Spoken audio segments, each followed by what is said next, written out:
E aí, grande Vini, boa noite, tudo bem? Como é que tá? Fala, na paz, Tomazelli. Como é que tá, Rodrigo? Tudo bem com você, meu amigo? Tamo aí para bater aquele papo aí.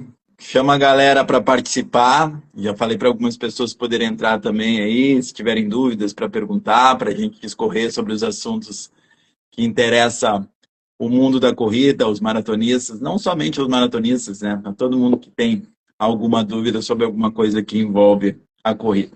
Conduz aí, vamos lá. Só ajeitando aqui, tá me ouvindo bem aí o som? Como Tô, é que tá tá? perfeito. Tá conseguindo me ouvir também? Tá ótimo. Show de bola. Só ajeitando aqui rapidinho pra gente dar início. Bom que a galera tá entrando aí também.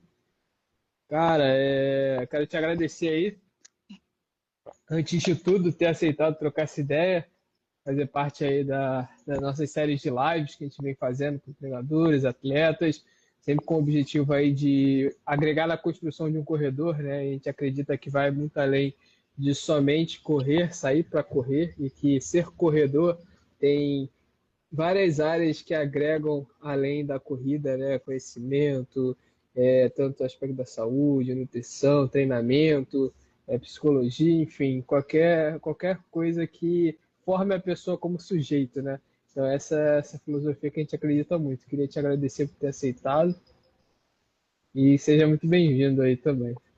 É um prazer estar junto contigo aí, um colega da nova geração que vejo todos os dias colocar ali assuntos muito pertinentes, fazer perguntas muito pertinentes, colocar pontos que dificilmente jovens como tu é conseguem debater e têm a maturidade para debater, para ouvir, para opinar.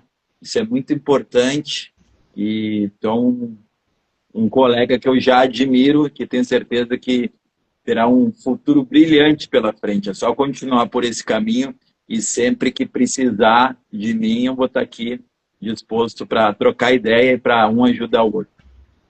Pô, excelente, muito obrigado. E, cara, já para a gente começar essa live, para quem não te conhece, queria que você se apresentasse um pouquinho, né?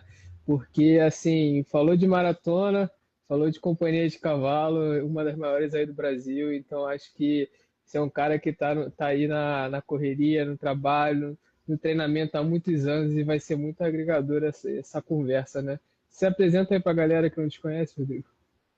Meu nome completo é Cleimar Rodrigo Tomazelli, sou formado pela PUC, aqui de Porto Alegre, a PUC do Rio Grande do Sul.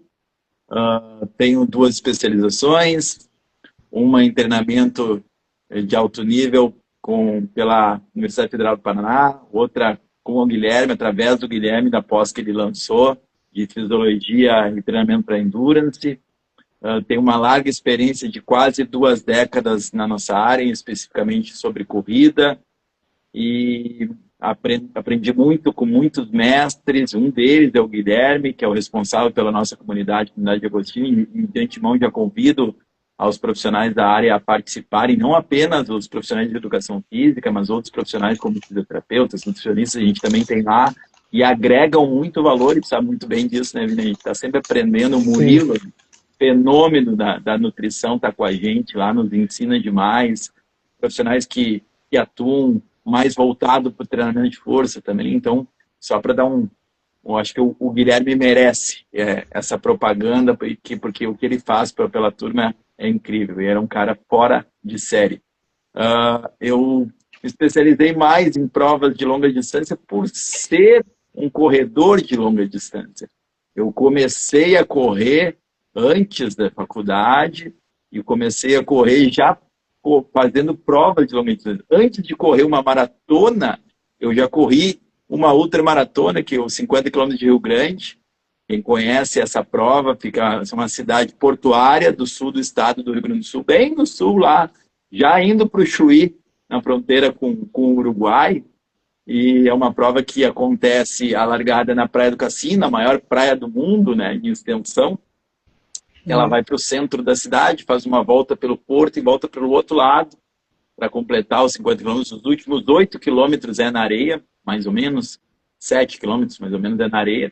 da praia, e eu fiz 4 vezes essa prova, 4 vezes seguida. A última vez que eu fiz, eu acho que, se eu não me engano, foi 2011 ou 12, não me recordo bem de cabeça. E depois que eu fiz essa prova é que eu comecei a fazer maratonas. Entre maratonas e ultramaratonas no currículo eu já tenho 94 provas. A maioria é ultramaratona, porque eu comecei fazendo muita ultramaratona de montanha, provas de montanha. Por exemplo, Volta à Ilha, muita gente já fez, já ouviu falar. Quando eu comecei, não eram os 140 quilômetros atuais, eram 150. Então, eu já fiz de octeto 2 vezes e fiz 3 vezes de dupla. E daí dupla antes eram 24 trechos, agora são 22, se eu não me engano. Então, enquanto um da dupla vai correndo no trecho, o outro vai no carro, com o motorista de apoio e vai para outro trecho, assim, eles vão se trocando. E é uma prova muito legal que desde, eu acho que 2019, nós não vamos mais com a equipe. Eu, a partir de 2013, fui apenas como treinador. Até 2012 eu fui como atleta. E a gente tem uma conexão muito grande com essa prova, porque além de ter ganho, né, nas duplas 5 edições, somos os recordistas também das duplas. Ganhamos Da 2 Volta à vezes Ilha, né? da Volta à Ilha e ganhamos 2 vezes o geral da prova, o octeto de elite a gente ganhou 2 vezes, 2015 e 2018. Ganhamos já a categoria do Master 50, 50 mais. Ganhamos já a categoria feminina. É uma prova que eu tenho com muito carinho, assim como eu tenho também a Maratona de Punta.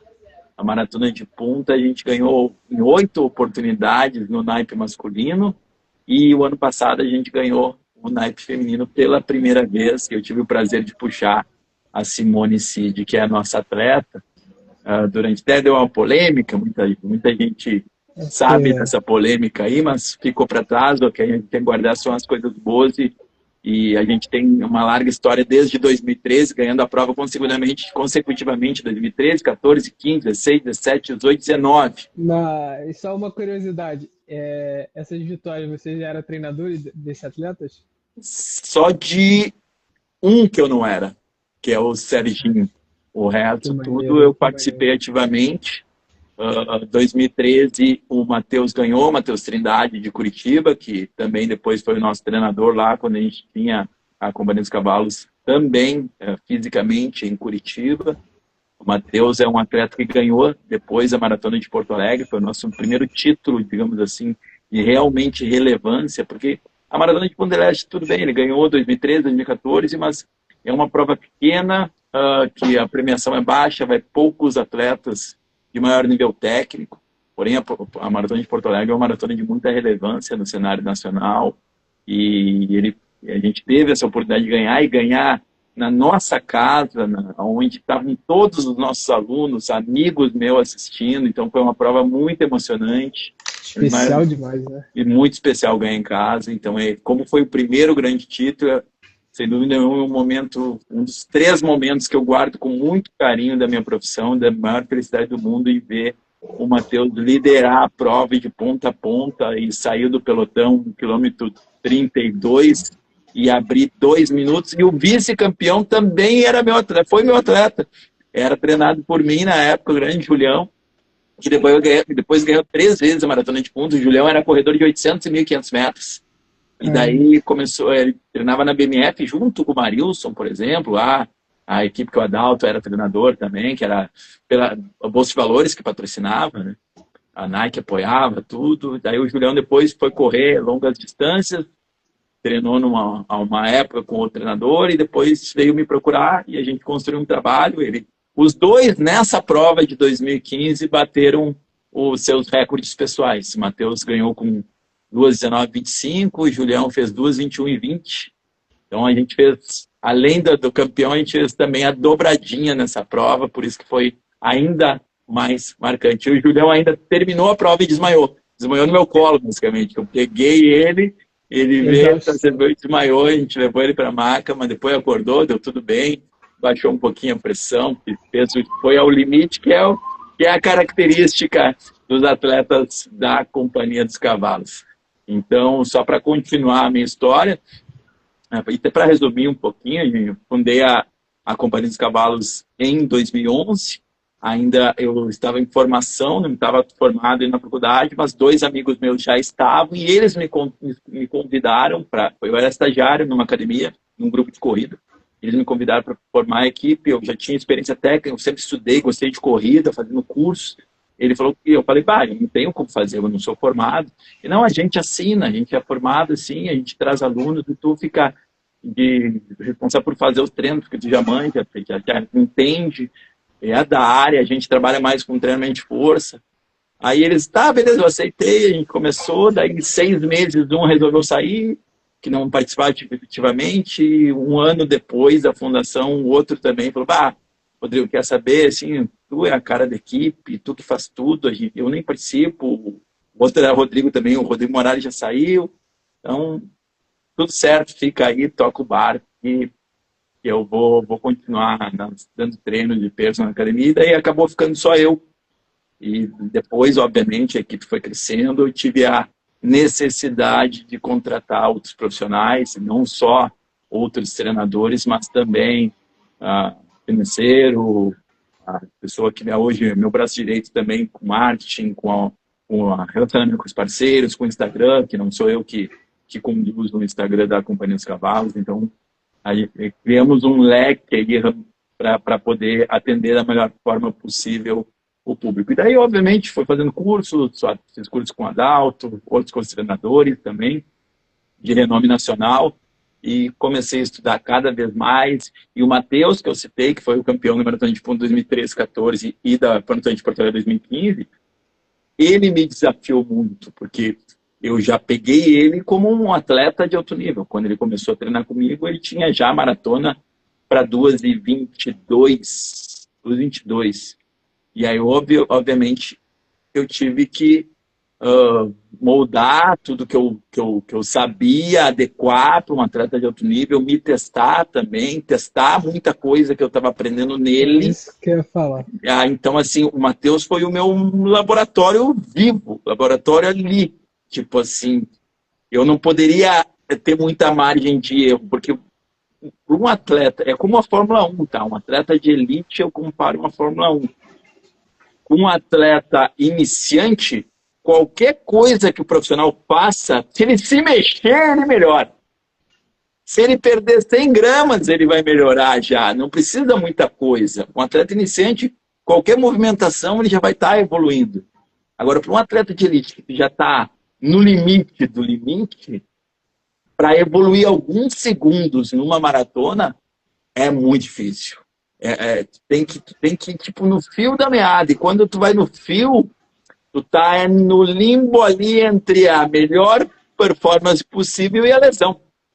O que para um atleta de alto nível é horrível se lesionar.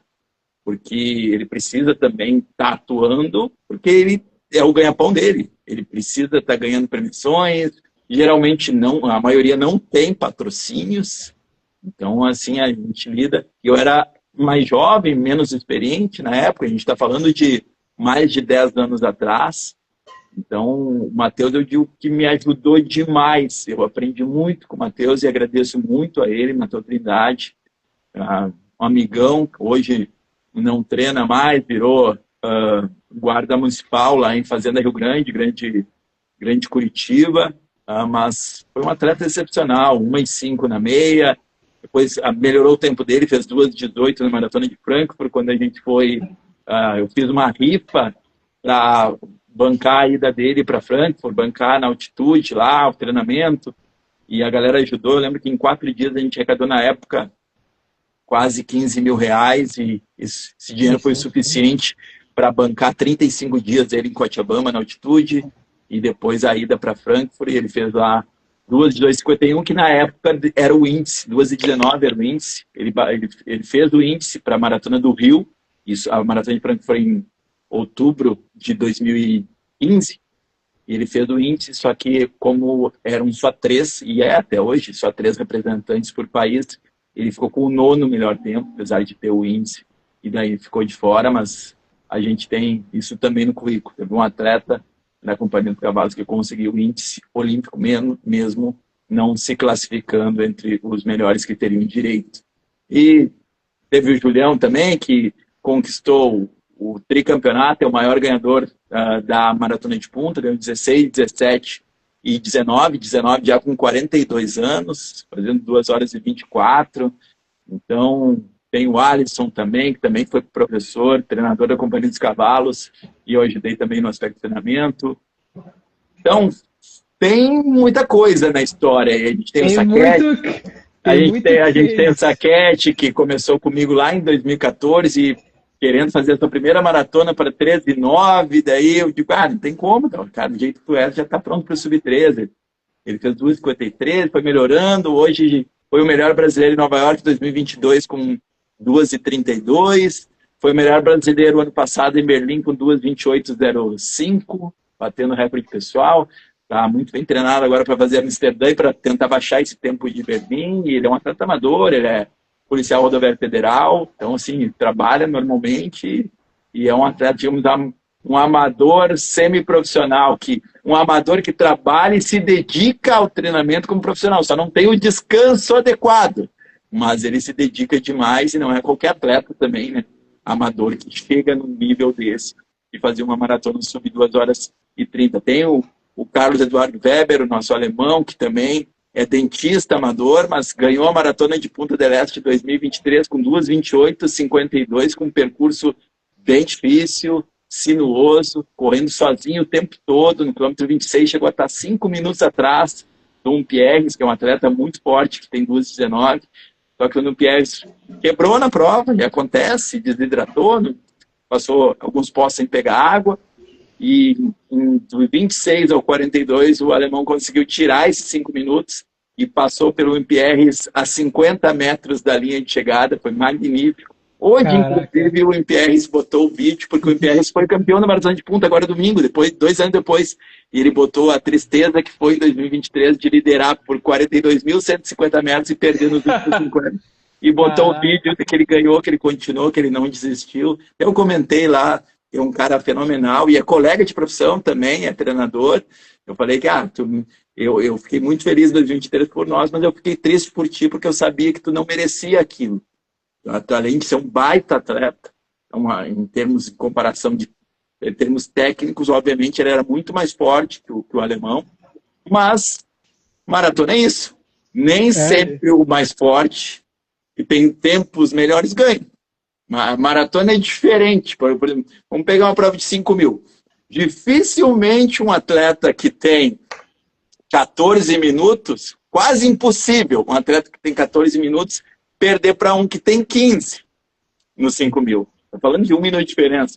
Agora, numa maratona, um cara que tem 2,19 perder para uma de 2,28 é bem mais possível, porque envolve outros fatores que os 5 mil não envolvem.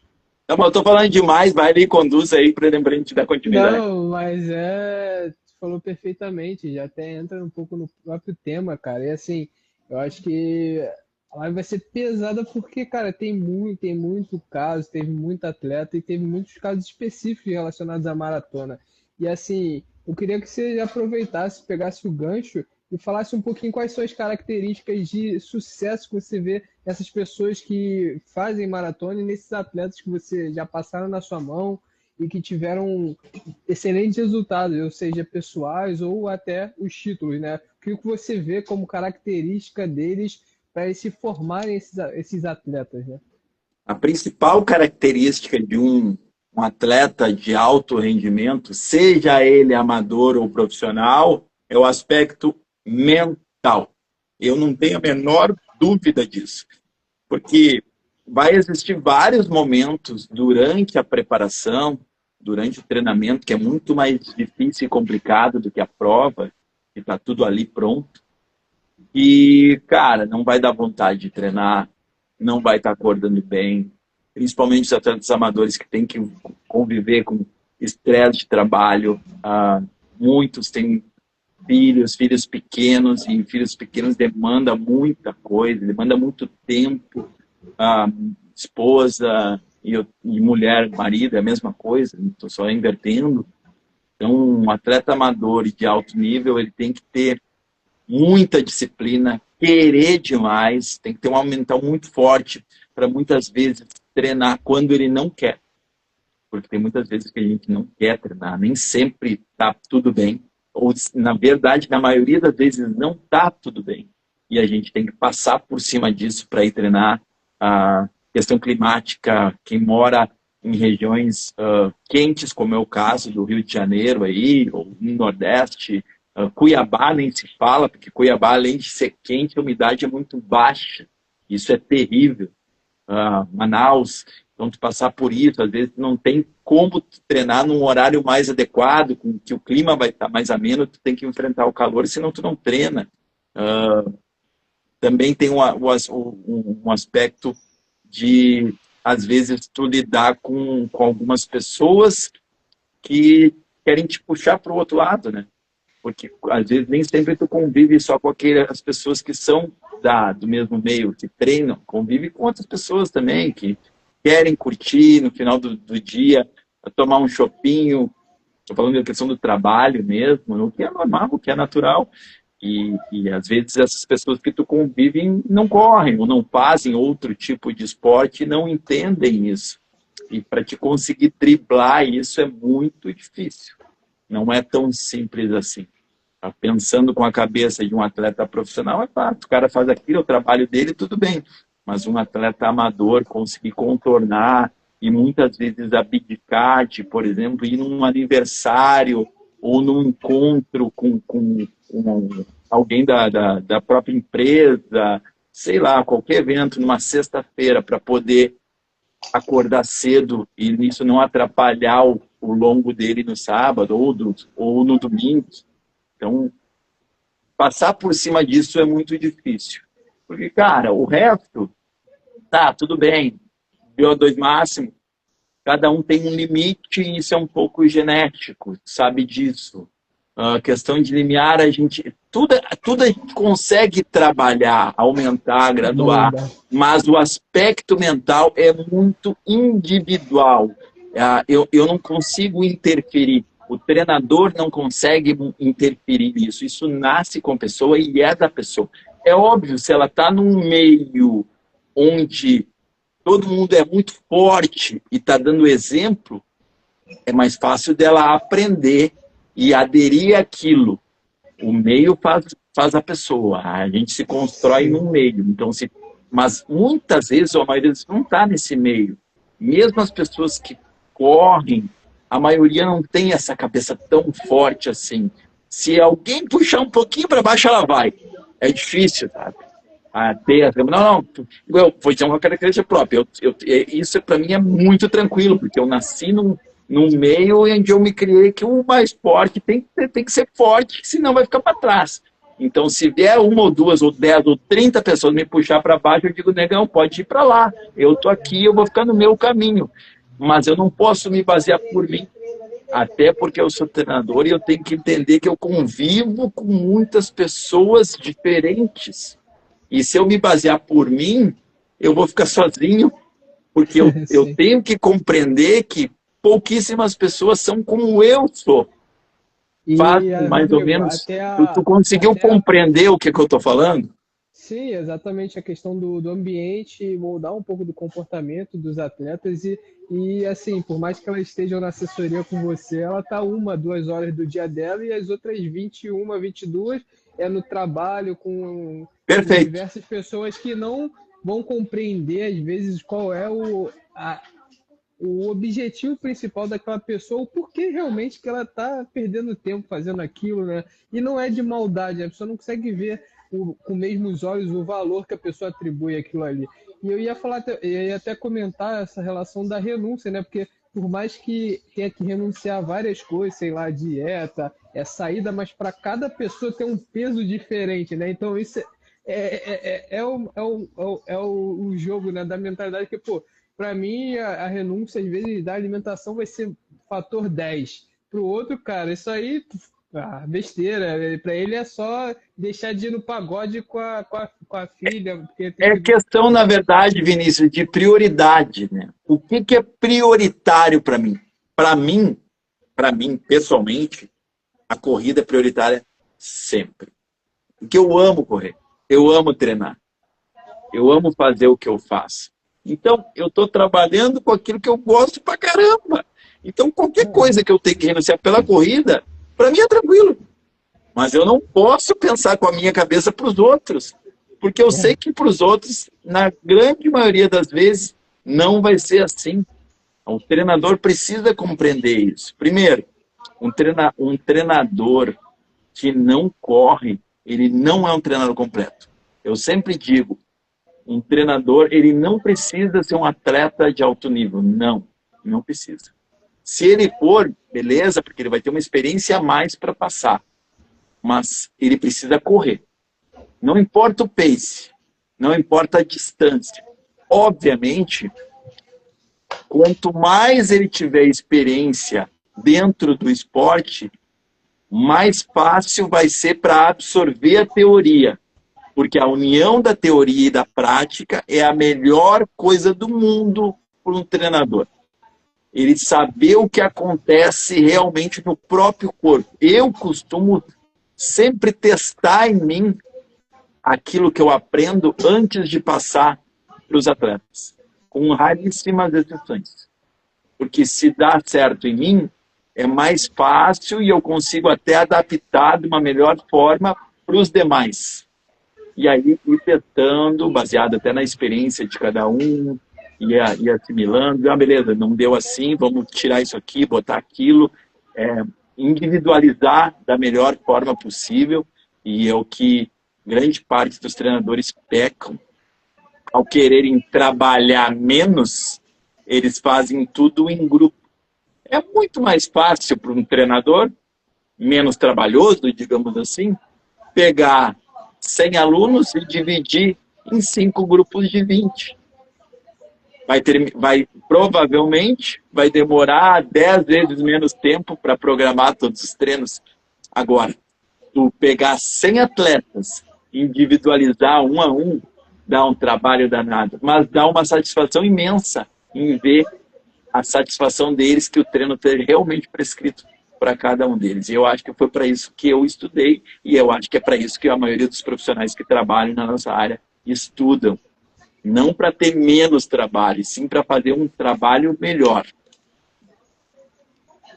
Eu sigo fielmente essa linha de raciocínio também de buscar a qualidade em prol da quantidade.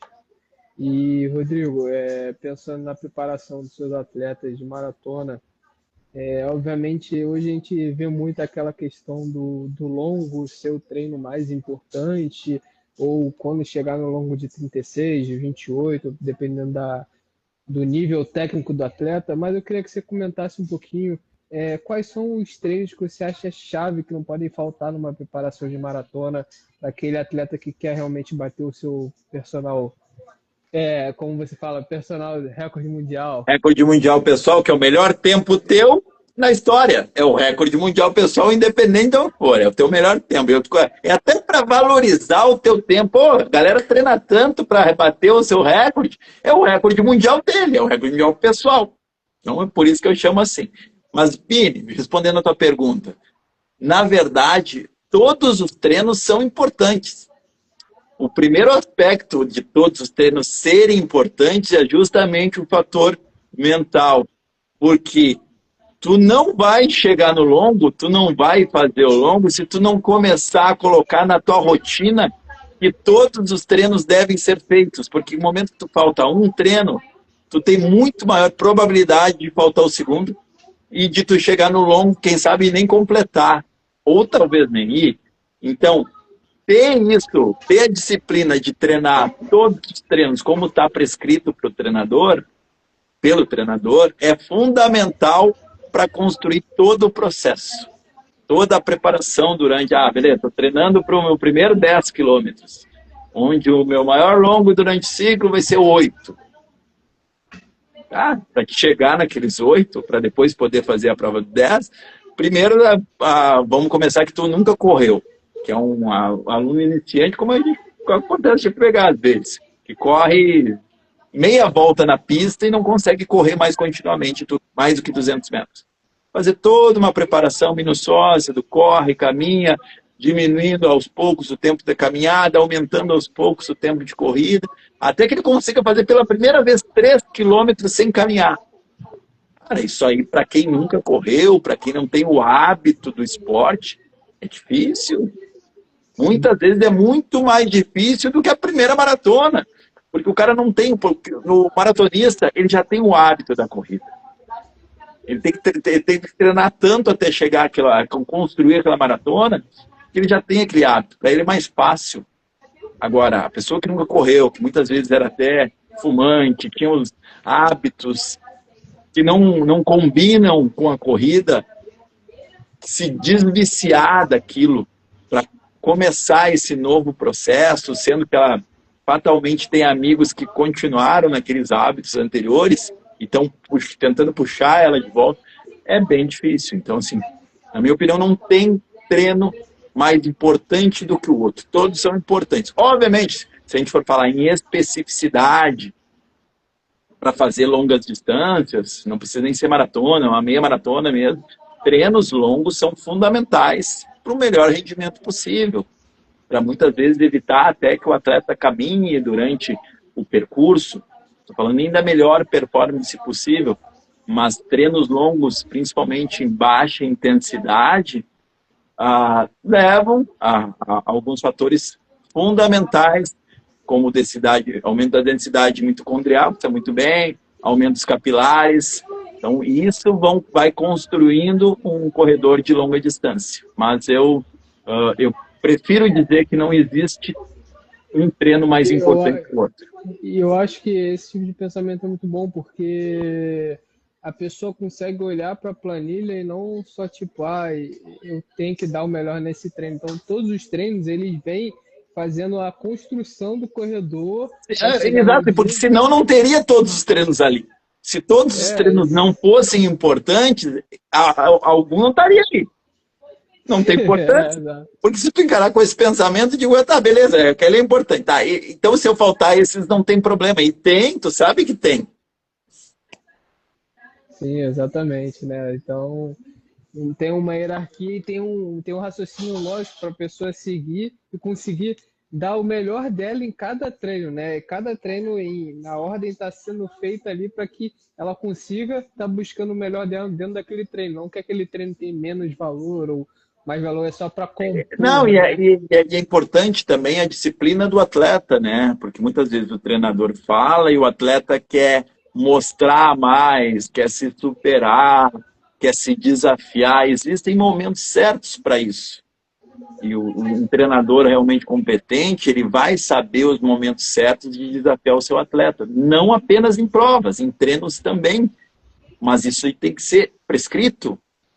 Beleza, o treinador de vez em quando vai me desafiar em alguma coisa, mas nem sempre ele vai estar te desafiando. Se ele botou ali um treino que para você ficou tranquilo, é sinal que não é o momento de ser desafiado. Tu está construindo um processo.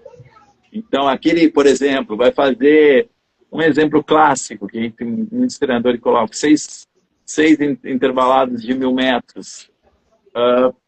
Às vezes o treinador coloca ali para o intervalado ser a 90%, 85%, que não é um treino de... Estou falando, botando ali em pace de maratona, tá?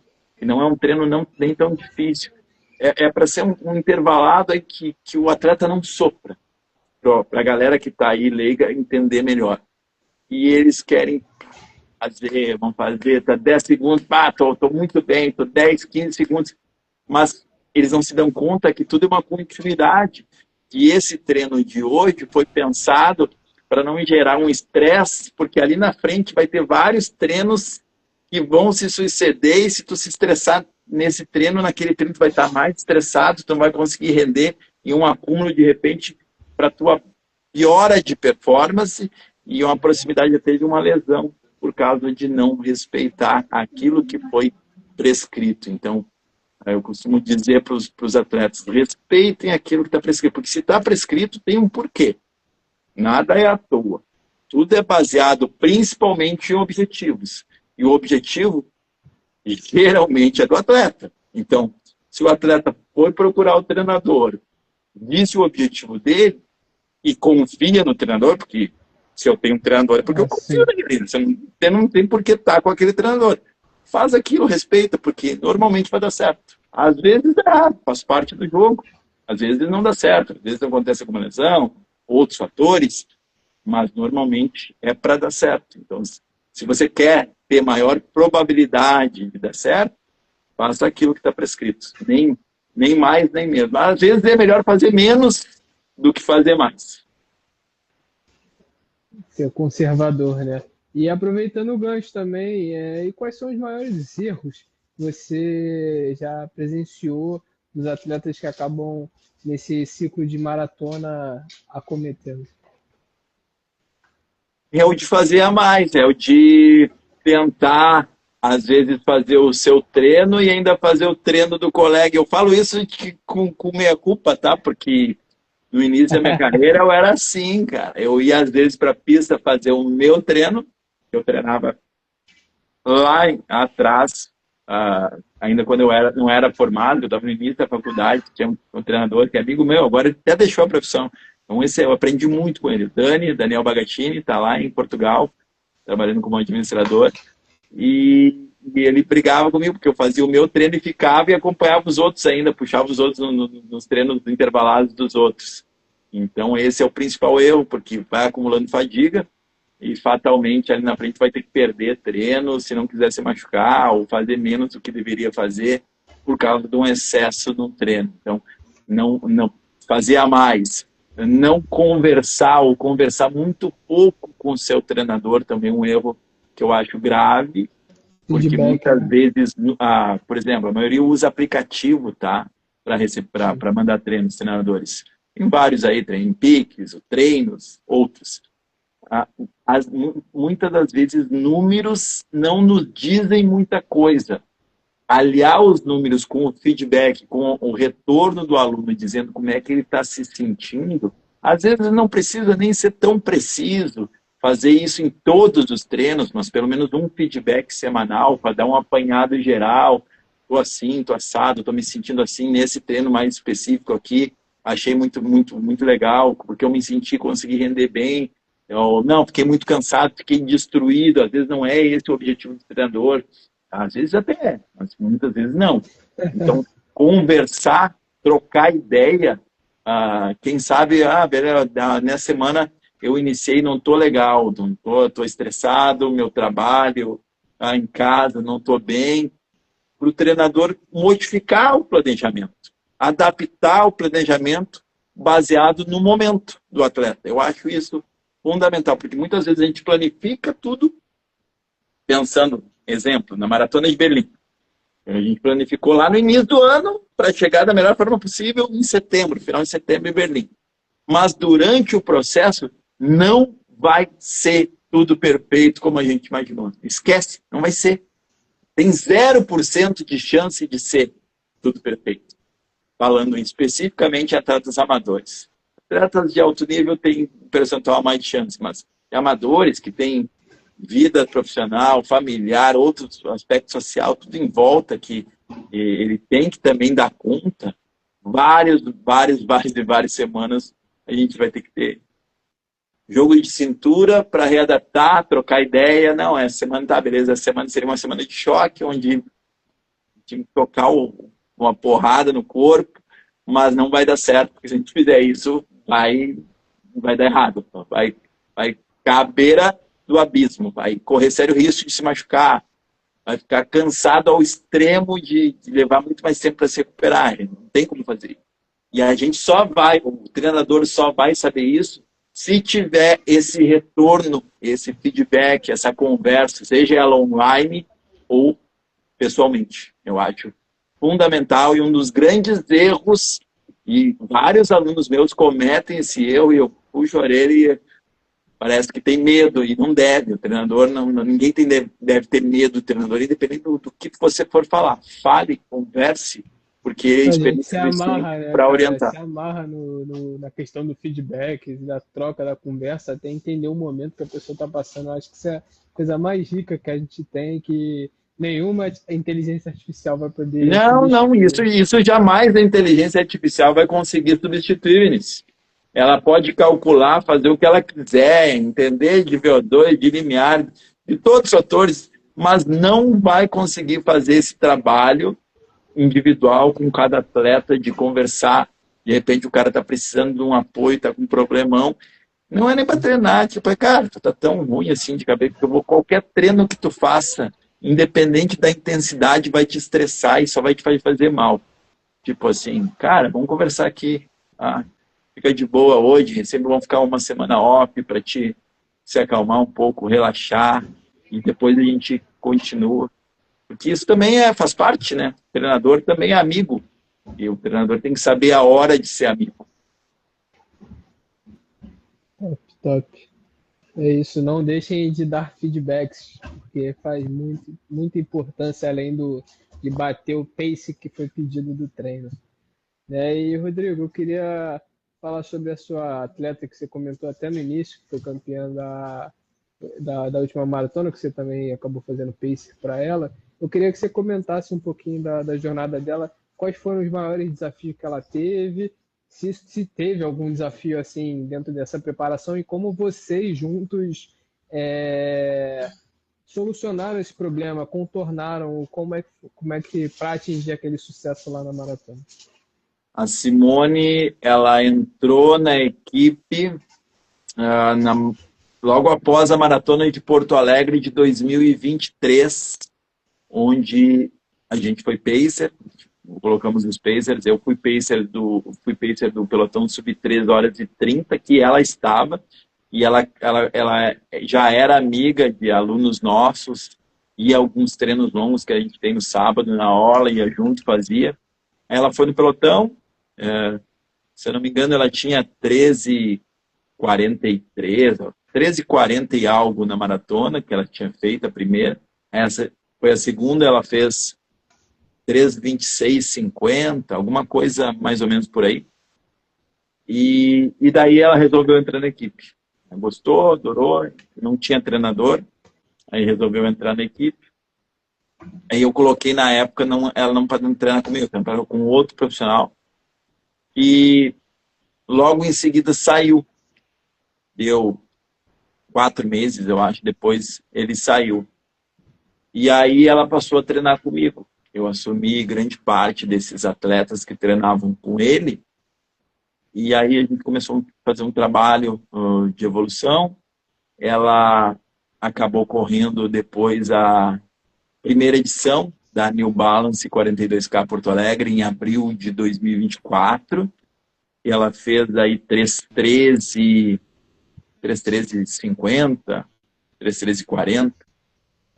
E sigo treinando. Ela foi pacer, eu coloquei ela para ser pacer da maratona em setembro, e foi aquela que foi adiada por causa da enchente. Era para ser em junho, foi em setembro. Ela foi pacer do pelotão sub 13:30, que ela tinha ido comigo no anterior. Eu coloquei várias mulheres puxando os pelotões. Foi bem legal, porque eu só coloquei homem para puxar os paces que eu não tinha mulher forte o suficiente para puxar. Que era o pacer do pelotão sub 2:50, que foi o Galvani, o pacer do pelotão sub 3, que foi o Osmar, de Rio Grande, e o pacer do 13:15, que foi o Félix. O resto eram todas mulheres. Do 13:30 para cima, 3:30, 3:45, 4 horas, 4:15, 4:30. E todos os da meia maratona também. Se eu não me engano, um era homem. Agora eu não estou muito bem lembrando. A grande maioria eram mulheres, ficou muito bacana. Isso.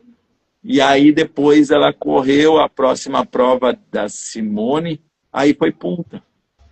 Que na verdade punta foi antes da Maratona de Porto Alegre, né? Porque a Maratona de Porto Alegre foi dia 29 de setembro, punta foi 3 semanas antes, se eu não me engano, 7 ou 8 de setembro.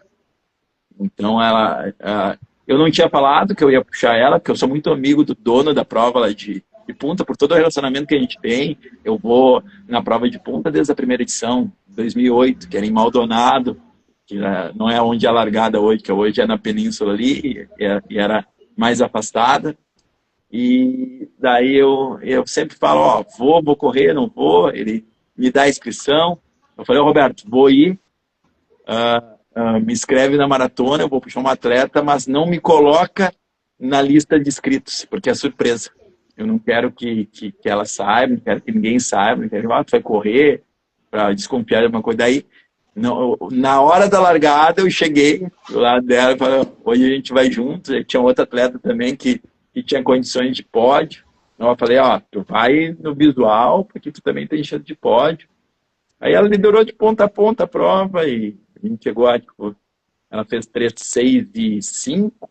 A Daphne, que foi a nossa atleta, a gente fez dobradinha também, fez 3:13 e 34, se não me engano, chegou 7 minutos e pouco atrás.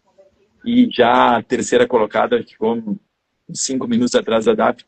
Então, a prova em si foi muito tranquila e ela conseguiu algo que poucos atletas conseguem, né? Ela negativou, na verdade ela dobrou a prova, porque a gente passou a meia 1:33:05 e ela voltou 1:33:00, sendo que a segunda metade é até um pouquinho mais difícil porque tem mais aclives.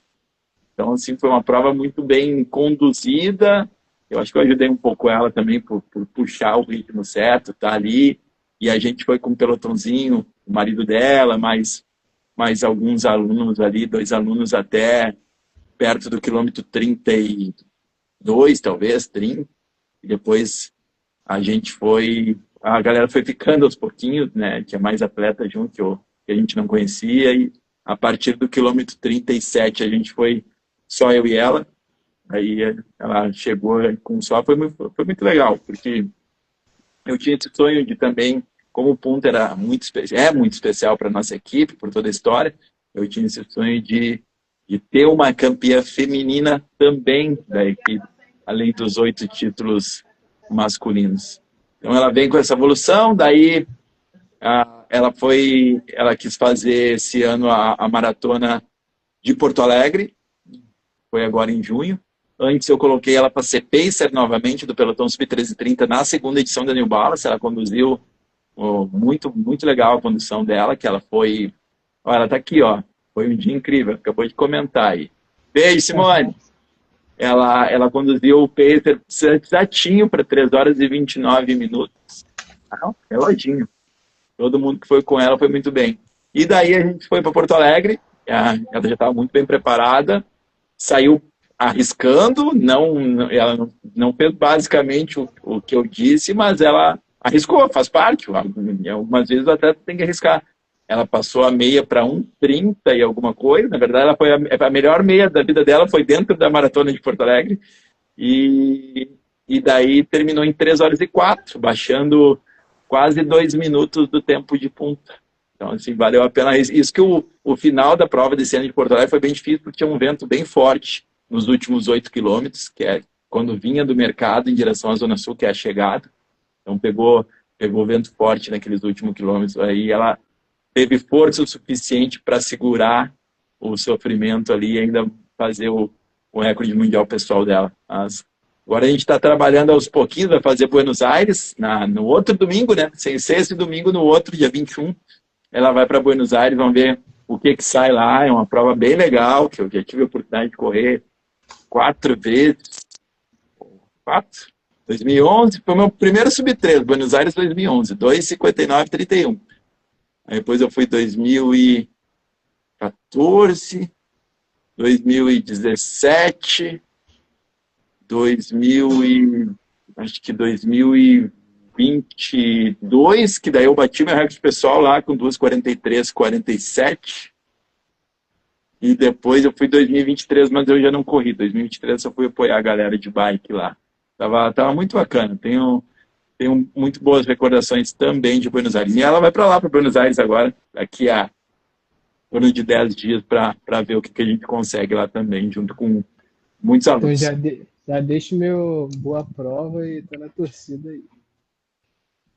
Cara, e falou muito da mentalidade. Você acha que essa evolução aí em poucos anos da Simone, sair de 3 horas e 20 alto, 30 para 3 horas baixo, acho que a mentalidade dela no processo fez muita diferença? Disciplina no treinamento é tudo. A gente realmente acreditar no processo e se entregar aquilo de corpo e alma naturalmente traz benefícios e geralmente benefícios positivos. É óbvio que vai existir algumas vezes que não vai dar certo e faz parte do jogo. A gente tem que ter a maturidade suficiente de compreender isso, analisar como foi todo o processo, colher o que é de bom e o que é de ruim e transformar aquilo que é de ruim ou que não foi tão bom assim como a gente gostaria em novos ensinamentos que nos leve a melhorar no futuro. Eu vou te dar um exemplo, tá? Um exemplo prático, e normalmente eu gosto de dar exemplos práticos relativos a mim. Essa semana, agora domingo, eu fiz a meia maratona de Punta, até com uma preparação para Nova York, que eu vou correr dia 2 de novembro. Aí eu fui para lá, eu tenho certeza que eu estou pronto para fazer 1h18, que é o meu melhor tempo, e foi lá em Punta 2022, 1h18:59. Porém, eu cometi algumas falhas que eu não deveria cometer, até pela minha experiência. Eu abdiquei do sono, do descanso, durante toda a semana da prova. Por exemplo, segundas-feiras é normal para mim, eu tenho que fazer isso, até para eu poder ler os feedbacks e montar os treinos através desses feedbacks também. Eu acordo sempre perto das 4 da manhã, às vezes até um pouco antes, para começar a montar os treinos, liberar alguns treinos que a galera faz segunda de manhã, mas a grande maioria treina à tardinha com a gente na pista. Então eu passo todo o dia liberando treinos, respondendo feedbacks, em casa, trabalhando online, até perto ali das 4h30 da tarde, e daí eu vou para a pista, que começa às 5. É natural, então eu acordar cedo, eu já não vou dormir muito tarde, muito cedo no domingo, então normalmente eu durmo 4 horas entre domingo para segunda. Só que daí acumulou. Eu fiz todo esse processo, fui para a pista, tinha reunião da equipe de treinadores, dos profissionais da noite, depois da pista. Eu já cheguei em casa depois das 11, até fazer tudo que eu tinha que fazer. Eu fui dormir depois das 2 da manhã. Na terça-feira eu acordei cedo de novo, perto das 6. Aí passei o dia todo em função. Aí de noite eu tinha um poker com os amigos. Fui chegar do poker 13h20 da manhã. Dormi 2 horas, acordei 5h30 na quarta e fui fazer ainda treino na pista. Aí passei todo o dia na função. De noite eu tinha churrasco com o pelotão sub-3, aqui no meu condomínio. Aí eu fui terminar o churrasco com a galera, era 1 e pouco, quase 2 da manhã. Fui dormir 2h30 passado. Acordei às 6 da manhã de novo. Passei o dia trabalhando, fazendo coisas para antecipar, porque tinha que viajar para Punta quinta-noite daquele dia. Aí peguei um ônibus da excursão, passei a madrugada inteira praticamente cochilando, talvez 1 hora, meia hora, sem dormir. A gente chegou em Punta meio-dia na sexta, quebrado, e eu cheguei lá e ainda fui trotar. Imagina como é que estava o meu corpo. É óbvio que não ia dar certo. É óbvio. Dormi bem de sexta para sábado, dormi 8 horas. Dormi bem de sábado para domingo, dormi mais 8. Mas não tinha como recuperar tudo aquilo que eu fiz de errado durante a semana e eu não deveria ter feito. E o que aconteceu? Cara, só para te ter uma ideia, eu fiz um treino de 40 voltas na pista, 16 mil metros, na raia 1, certinho, 16 quilômetros. A 13,45 por quilômetro, acabando solto. Poderia ter continuidade, sei lá. E a minha maratona fácil no mesmo ritmo. E era o recorde pessoal, era aquele ritmo. Eu corri 4 quilômetros em Punta nesse ritmo e as pernas enrijeceram, que parecia um saco de cimento nas pernas. E eu não consegui mais correr. Eu já fui para 3,55 fazendo força, ou seja, meu corpo disse: legal, tu fez o que tu fez comigo toda semana, hoje tu não vai ter o que tu quer, não. Paciência, aprende com teus próprios erros. E foi. Eu fiz 1,22 fazendo uma força descomunal. E eu não fiz nem perto quando eu fiz 1,18, por exemplo, como eu estava na pista rodando no mesmo pace aos 16 mil metros, são 40 voltas, que nem um ratinho. Tipo assim, eu paguei o preço daquilo que eu plantei durante toda a semana. Eu não poderia errar nisso, porque eu sabia o que poderia dar, mas como a gente não tem que voltar atrás, a gente aprende com os próprios erros para não errar no futuro. E eu faço questão de dar esse exemplo para a galera entender o quanto é importante o descanso, o sono, não abdicar disso. Porque às vezes, e eu tenho certeza que eu estou muito bem treinado. Ontem eu fiz um treinão, quarta de manhã na pista. Um treinão, treinando. Fiz um 3.000 para 13,37 quilômetros, um descanso ali, pouco mais de 1,5 minuto, depois um 2.000 para 13,30 e mais 3.000 para 13,23. Tipo, terminando muito bem, porque daí eu descansei, tive todo o processo, eu descansei de domingo, apesar de ter viajado, tudo, estou me sentindo bem, fiquei 2 dias sem correr, segunda e terça, cheguei bem, cheguei inteiro.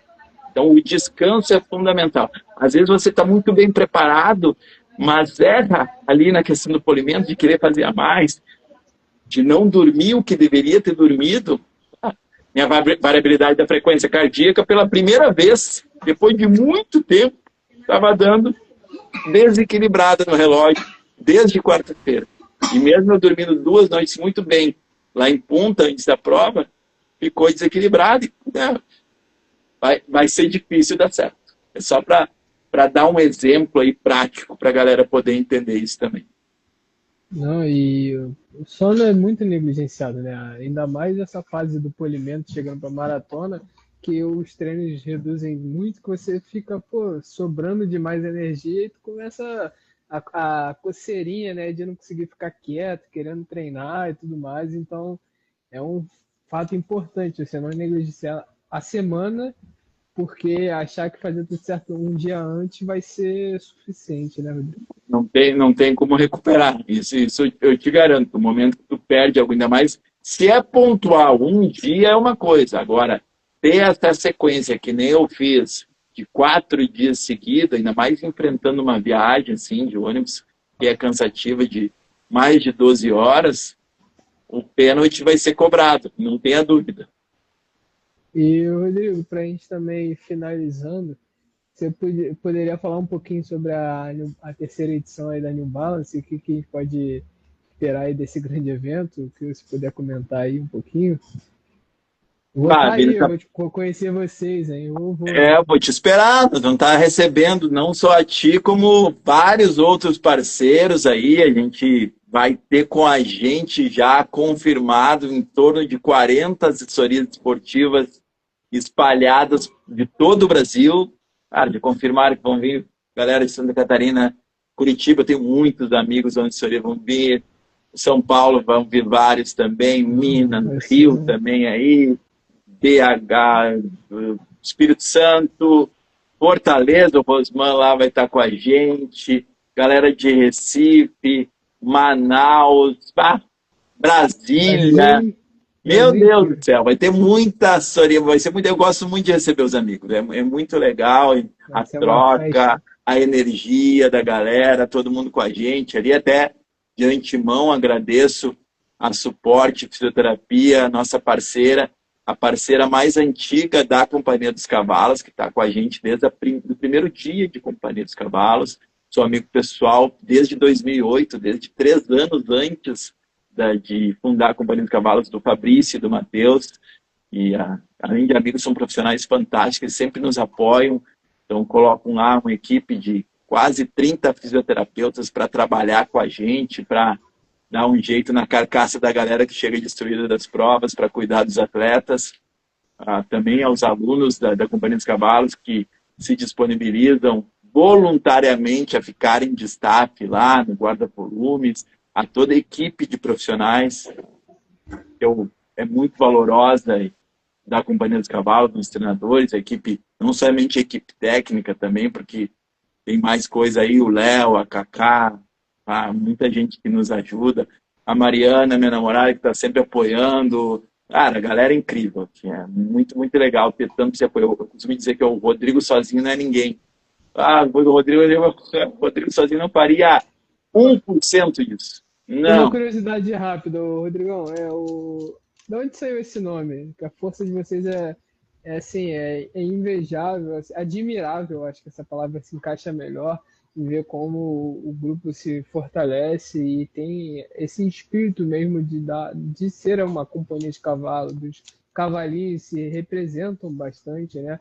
De onde é que surgiu o nome aí da... Bom, excelente pergunta que as pessoas não têm esse conhecimento, então eu tenho poucas oportunidades de explicar e essa é uma delas. Primeiro, quando eu comecei a correr, lá em 2007, eu era mais de 20 quilos mais pesado do que eu sou hoje. Hoje eu tenho 75. Imagina eu com 98, mas zerado de gordura. 98 realmente de massa magra. Hoje eu também estou zerado de gordura, mas eu era muito forte. Eu pratiquei muita musculação desde os meus 15 anos, pesado até perto ali quando eu comecei a correr. Continuei daí, mas mais light, mas puxava ferro pesado durante mais de 15 anos. Então era muito forte, então eu comecei a correr montanha, e todo mundo que corria, os outros atletas, eram mirradinhos, 60 quilos, 65 no máximo, alguns 50, então o meu apelido, como eu corria montanha, era cavalo. Olha o cavalão, olha o cavalo, olha o tamanho do cavalo, é um cavalo. Aí começaram a apelidar de cavalo.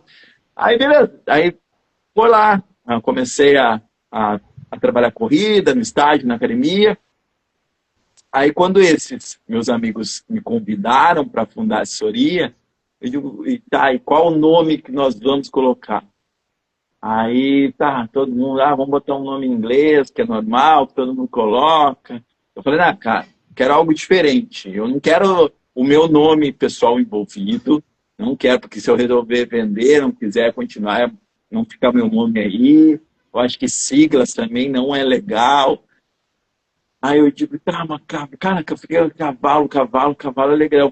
Vamos procurar o significado do cavalo. O cavalo foi o primeiro realmente melhor amigo do homem, muito antes do cachorro ser domesticado.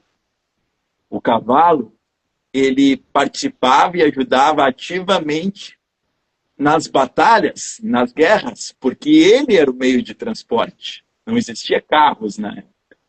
O cavalo era usado para arar a terra, não eram os bois, eram os cavalos. O cavalo, ele é um ser extremamente fiel, leal ao seu dono. O cavalo é extremamente trabalhador, forte. O cavalo tem um significado muito amplo. Realmente um amigo. E os símbolos, o símbolo da Companhia dos Cavalos, os 3 cavalinhos, cada um deles tem um significado. Obviamente ele foi idealizado porque eram 3 profissionais no início da equipe. Mas um deles é a lealdade, o outro é a amizade e o outro é o trabalho.